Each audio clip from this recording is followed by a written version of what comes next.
রাফিজ, এই বিষয়ে কি আপনি কোনো কিছু যুক্ত করবেন? আসলে ভোট কেন্দ্রগুলোর যে অবস্থান, সেই অবস্থান নিয়ে মিতু যে অভিযোগটা তুললেন, আসলে এ ব্যাপারে আপনার কি মতামত?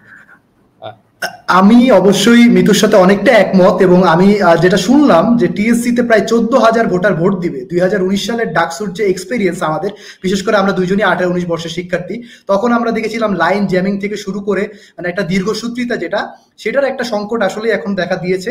এবং আমার যেটা মনে হয় বিশ্ববিদ্যালয়ের এনাফ ইনফ্রাস্ট্রাকচার আছে যে বিভিন্ন জায়গায় হচ্ছে ভোট কেন্দ্র করার, সেক্ষেত্রে শুধুমাত্র একটা জায়গায় এত পরিমাণে চাপ কেন দেওয়া হচ্ছে সেটা আসলে আমাদের বোধগম্য না।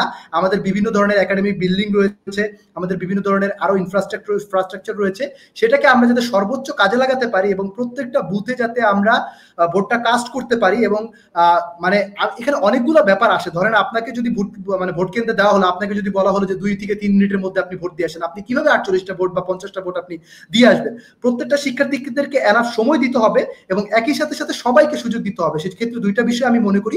একটা হচ্ছে যে ভোট কেন্দ্রের বিষয়ে যে বিশ্ববিদ্যালয় প্রশাসন সিদ্ধান্ত নিয়েছে, সেটা আরো প্রার্থীদের সাথে আলোচনা করে আবার নতুন করে ভাবা উচিত বলে আমি মনে করি। প্রত্যেকটা একাডেমিক বিল্ডিংকে কাজে লাগানো উচিত বলে আমি মনে করি, যার যার নিয়ার বাই সেটা।